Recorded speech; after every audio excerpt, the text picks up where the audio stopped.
Okay? So the back fist is really good, like a side salad to your other punches. You're not knocking anyone out with it likely, unless they got a real chinny chin chin. But you're gonna sting them, hurt them, maybe cut them. Knuckles are bony, especially in bare knuckle. Okay? With gloves on, I ain't gonna do that much. But it's gonna distract them, sting them, annoy them, catch them in the eye socket. Always lovely, give them pain, blind them. Okay? The other thing it's good for is the chop. And I use the chop to hit, yeah, absolutely. But mainly I use it to clear their hands. So they get their hands up and they're boxing with me, they're tight. You know, I feel like this guy's pretty tight. I'll stick a jab in, chop over the top, chop over the top, punch, chop. And that's where the back fist routines are handy too. Because chopping down, punch, chop down, punch.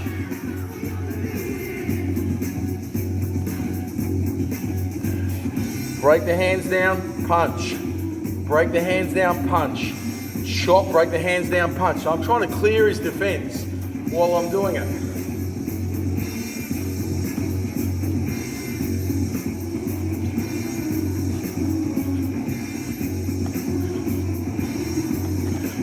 Might have to jump into it a bit. Bop, bop, bop. Bop, bop, bop.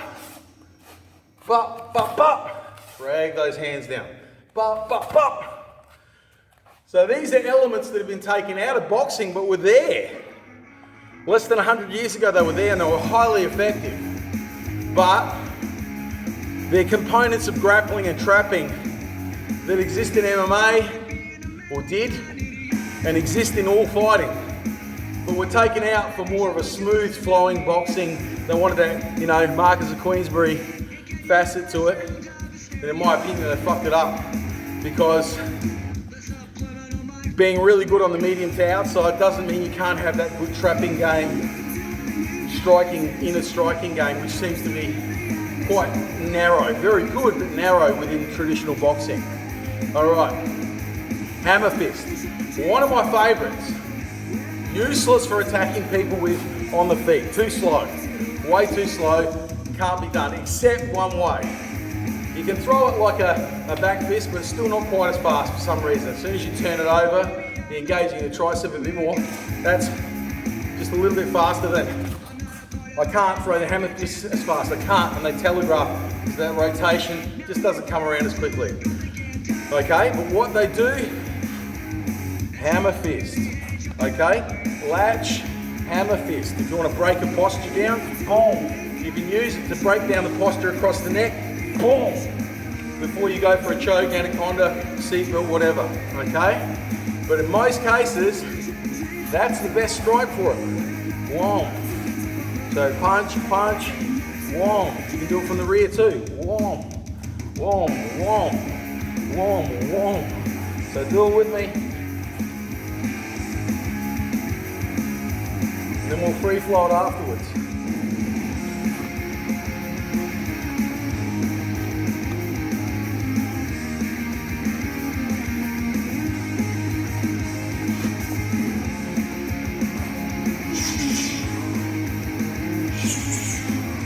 So you strike, it's like an uppercut, but it's actually faster. And it's potentially really hard.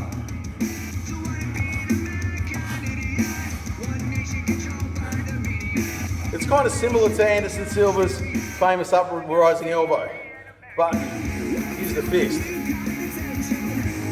And I was using it 20 odd years ago in the street, getting banged by lots of people, and I would just use the rising elbow and the rising hammer fist to start breaking their flow up, so they'd stop hitting me, because it really hurt. R.M. Williams still kept slamming into your heart fun. And this is a way of returning the favour with interest.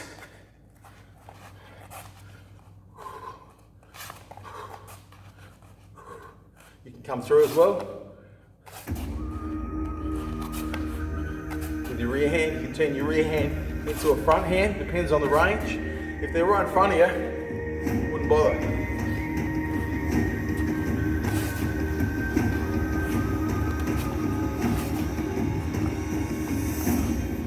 And relax.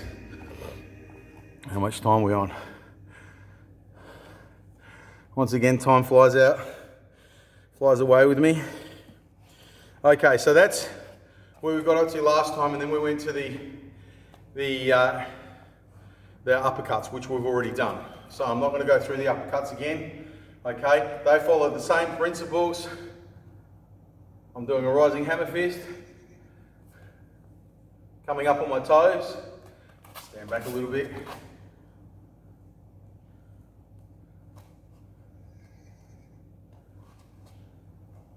See, I come up a little bit. It's not a big move. Now with the uppercut, it's more pronounced. And I like to aim out a bit. I'm not punching right in front of my face. I'm aiming out.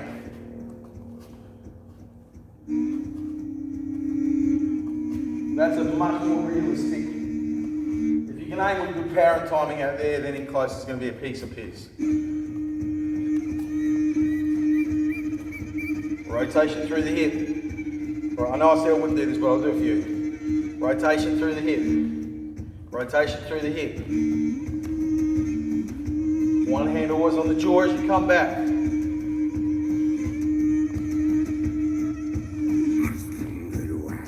And relax. All right. So let's start the kick breakdown. I'll take a slight angle for this one. T. Stabs low. Notice the knee starts low. When I want to aim a little bit higher, comes up a bit. They come down. One to the head. Then the knee has to be high. Where you want the kick to be, that's where you point your knee. Here's a little hot rhyme for you.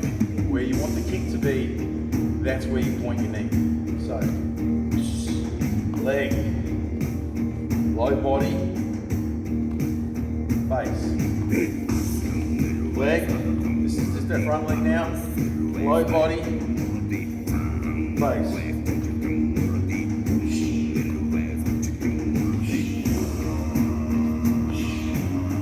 Now, some people, I don't teep always in the same way.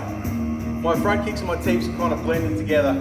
I'm not exactly teeping pure Thai style, nor am I still doing karate kicks. They're kind of a blended in between. So, some of you will gravitate towards doing what I'm doing, which is a hybrid kick. Some of you will go more pure Muay Thai, which is a bit more of a push, whoosh. Okay, I still do them sometimes, but some of you will like that snapping type karate kicks more. You need to know them all, okay? You need to be able to use the nice knee kick. The tee, particularly for the body, is better. For the legs, I think the karate snapping approach is better. And for the body, you want a little more oomph into it, okay? Same for the head, okay? Let's go to the other leg, so rear leg. Whoa. Body. Head. That was sloppy. Leg. Body. That's more of a T. Head. That was more of a T too. So you can snap it up, or you can teep it up. As you can see, there's a difference. One is more profoundly physical, the other one is more of a snap speed kick. Both equally viable under the circumstances. Depends what you're trying to achieve. If I'm trying to stay out of the way of a guy and hurt him slowly with attrition on the snap, then move around. If I'm trying to take the guy out, then it's going to be boom, that big teep, big powerful power thrust. Where you want the kick to be, that's where you point your knee. Left leg. Now throwing your own kicks, in your own time. Moving around a little bit now, keep it alive. And what you've double up now. So you can go low, middle, middle, high, low, high, middle, middle,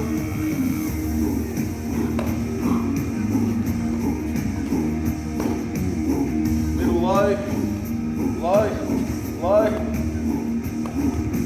Alternate, so you don't have to go the same leg.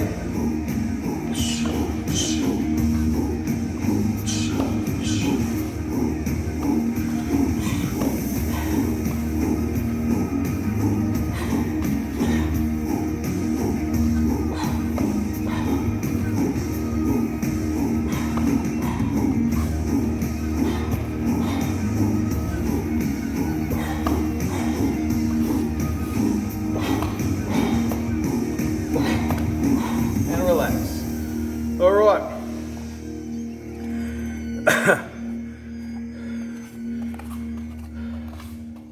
Next one of the basics, we'll go for the side kick. So we'll do both straight line kicks for basic kicks today. Tomorrow I'll take you through some of the more esoteric kicks. Tornado kick, spinning kicks, jump spinning kicks, jumping kicks, flying kicks and such. And we'll really get a good feel for them. All right, so this is the roundhouse, basic roundhouse kick, okay? 2 ways to do it. Stepping out, opening the hips up, and really whipping around. Perfectly legitimate way of throwing the technique. You don't even have to step out, you can just turn the hip.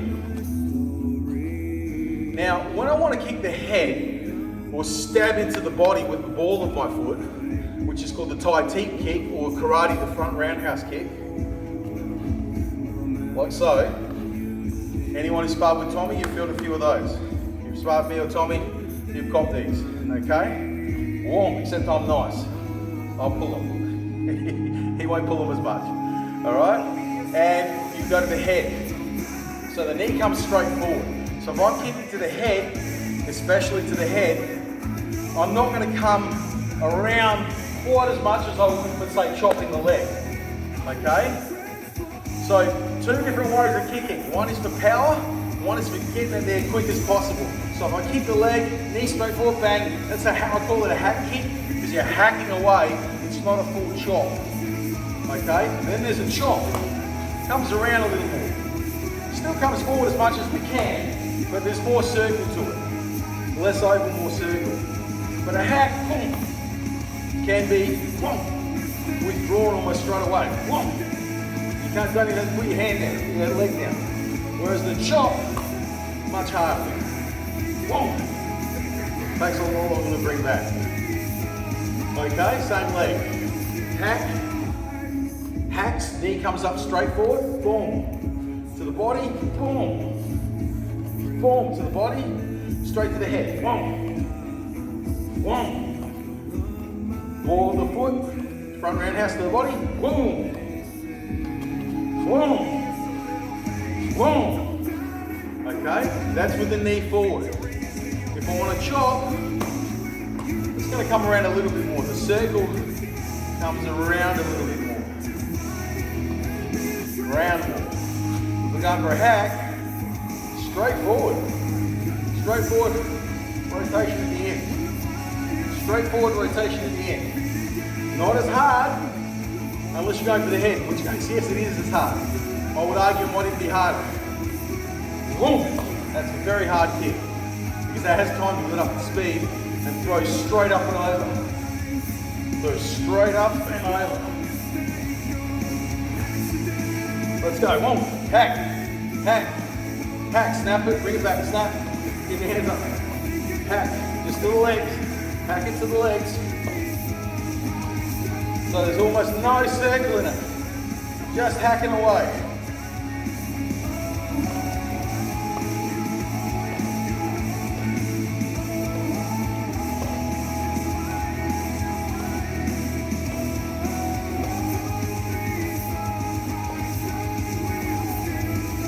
Now let's go for chop. To the leg still.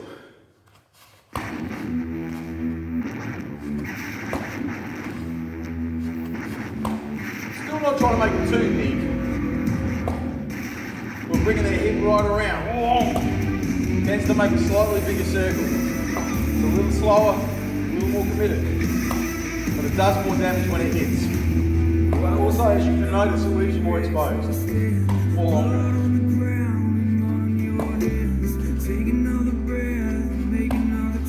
Which is why we're going to cover recovery in the next couple of videos. We're going to cover all those recovery techniques we have. If you miss, which you will, periodically at least. Everyone misses.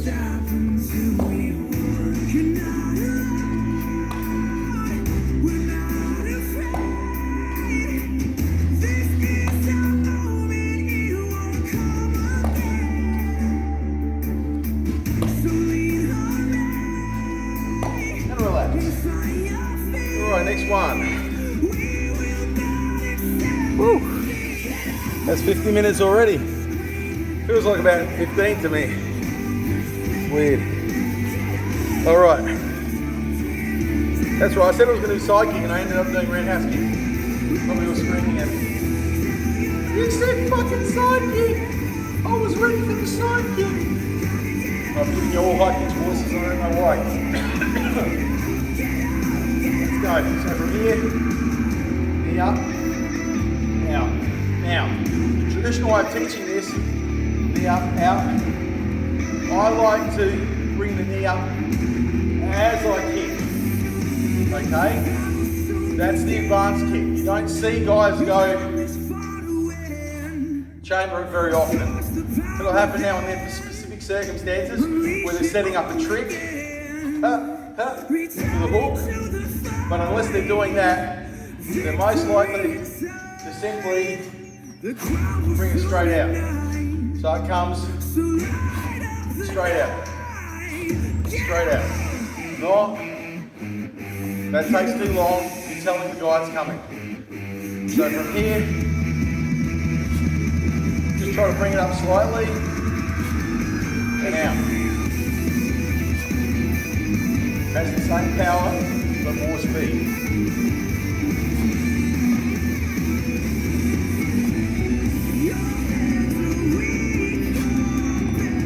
Giving very little away. So I'm doing from orthodox to southpaw lead.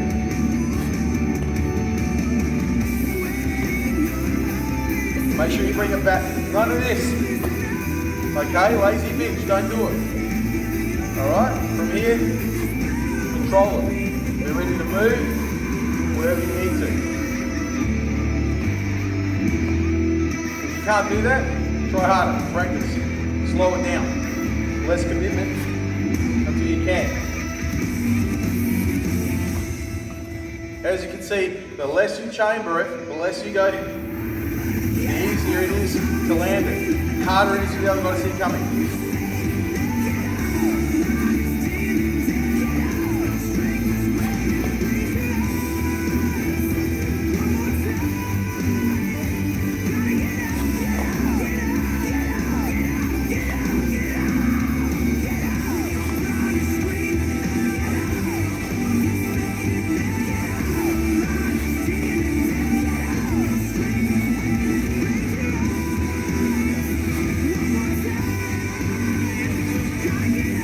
Relax. All right.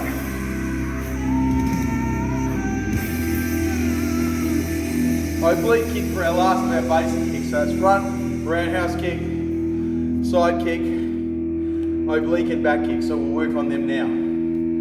Okay, back kick. You're not going to use it that often, but having said it, I've used it probably a dozen times. And at least 8 or 9 times out of that dozen times, it seriously fucked up the person I hit it with. The other times it missed and slid off and made me fall over and made me feel stupid and clumsy. But more often than not, it was highly effective. Really messed up the other people. I mean, some legs got broken, the ribs got broken, people went into traffic and got run over in one case. It was all right, sort of. But he was trying to hit me in the head with the chair, so I don't care. He had actually hit me in the back already in the chair, and he was going for a second swing, and I'm holding some other dude, and I've just gone boom, and away he went. So that's the way it actually works.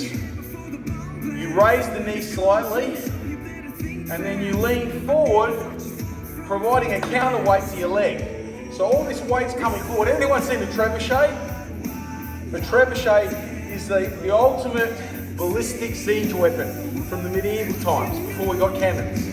You can throw 400 or 500 meters, as much as early cannon could. All right? You can launch half a ton, woo, through the air. Okay? So it had a counterweight.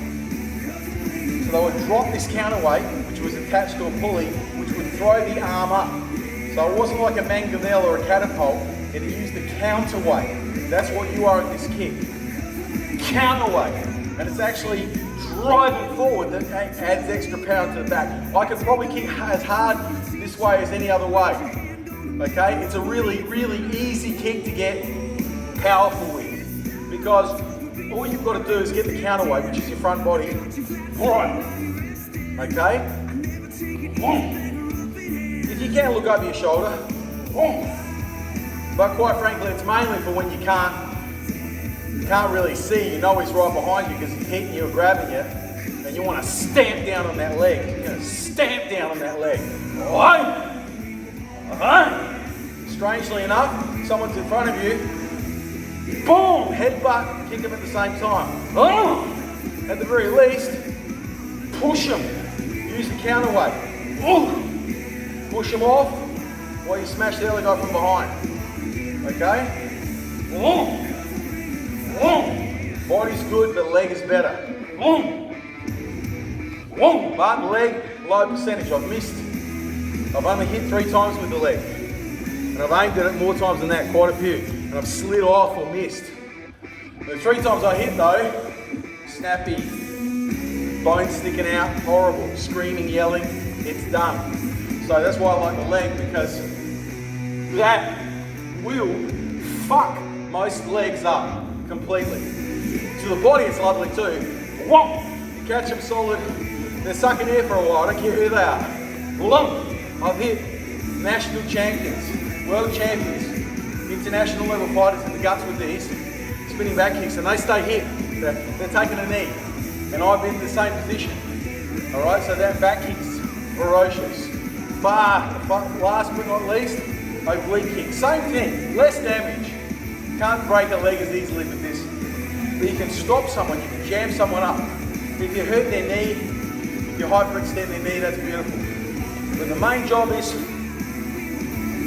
to either block their rear kick, if they're orthodox and kicking at you. You can use it to block a kick if you're quick enough. I've blocked them plenty of times that way. And ride the front knee. I'll say intro style, boom, come up with that flying knee. He even goes, he'll oblique them, boom, boom, boom, boom, and then I can't even do it. He'll go oblique, knee, latch up, wrap his legs around them, and throw elbows. He's insane. Guy's insane, it's beautiful. But these kicks, do it with me. These are your bread and butter for sort of jamming a guy up, messing with him.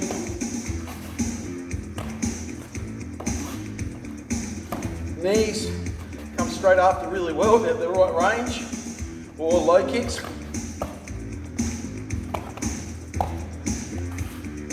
Block, kick his front leg, spin back fist.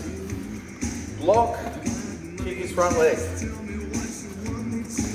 Right his knee, drive the knee in, and relax. All right, punching. With the steps with the punch. All right, tomorrow, I'll try and get a better sleep tonight. And I'm gonna work you through the more advanced kicks. Hook kicks, axes, tornado spins, and the jumping kick sequences. I will break that down like I did today. It'll be a slower class, but you'll find tomorrow's exhausting. We'll all be knackered. I'll be puffing like a billy goat, especially a big guy like me throwing those things. But it's the way you stay fit, is to work through the more high energy intensive techniques. And having them in the bank on top of a really good foundational work like we're doing right now having those more flamboyant techniques in the bank. That's the difference. I can't tell you how many fights I've won with a spinning kick or a hook kick, how many fights I've turned around with spinning back kicks, and ended, okay? Lots. How many bouts I was getting bashed in sparring. And then I pull off some Superman punch, leg kick combo, and he's got a closed eye and a caught leg, and then, well, it's all party time for me there after that, okay? They're finding reasons not to do another round. And now just flying around, just boxing. Try and use your feet and your head movement as much as possible.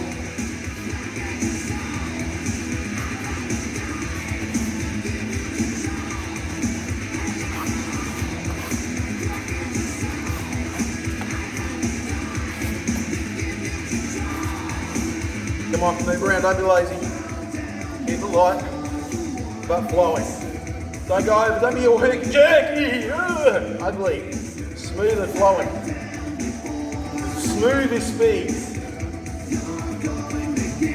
Can't tell you how many really fast guys I've sparred with and just tagging them.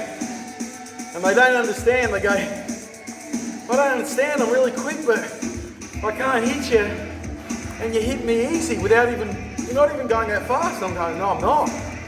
I'm conserving my energy. Using timing, deception, range, feints, decoys. I'm working on technique. I don't want athleticism to be the main game, because that's a game that doesn't last. Guys like DJ and even Bones Jones, I don't like him. They got games, they got highly technical games that will last long after they pass their physical peak. Randy Couture. No way was he at his physical peak when he went into the UFC. You've seen watching his early wrestling stuff, he was a gun in wrestling. But he was able to go well into his 40, 46, 47 when he stopped competing. Because technique. Didn't rely on his physical attributes. Fitness, which is cultured, you're not born with it, you have to develop it, and anyone can have it. He relied on fitness and technique. Speed is overrated. I've always been fast. Now I use it less than ever. And when I do use it with good technique, it's fucking dangerous. But if you rely on speed too much, you run into people that are just as quick. They exist. Kick flows. And then you have trouble. Because never one kick straight after the other, no gaps. And then you run into trouble with those guys. Because you don't have anything else. You relied on speed and power. Well, this man in front of you has got the same speed, same power, or more maybe. In which case you're in deep shit. And all that's going to happen is you're in for a long 3 to 5 round meeting. You know, it's just a matter of pride now. You can't win. You don't have the tools to win. See, the advantage I have over a lot of people, I won a lot of fights I should have lost. I won a lot of fights against better athletes, people who trained harder than me, and maximised their potential, which I never did. Okay? My fault. But I still won most of my fights, and I won them because I had extra tools in my kit that I was really good at using in my foundation. And I've seen a lot of guys like that. Cedric Dumbo's one of my favourites. And relax. All right. I think that'll do nicely for today. Well, that's over an hour. 1 hour and 3 minutes. All right, guys. Tomorrow, big kick session. I'm not going to make you do anything crazy today. But again, if you've got the time and you're not crippled from anything else, I want you to do, I'm going to go do mine now. If you've got a bar, I want you to do 3 sets of pull-ups to your mats. So you go as high as you can each time. They'll drop pretty dramatically. I want you to do the same thing with your feet on a chair, doing push-ups. Feet on the chair or the couch, whatever, but it should be at least 3 feet off the ground, at least a meter off the ground, or close to it if you can manage it, okay? If you can't, that's okay. Whatever height you can get your feet to. All right, don't kill yourself. All right, so 3 sets of push-ups, 3 sets of pull-ups. No leg work today because we're going to be doing a shitload of leg work tomorrow, okay? Be strong, guys. It's all good. Lovely day today.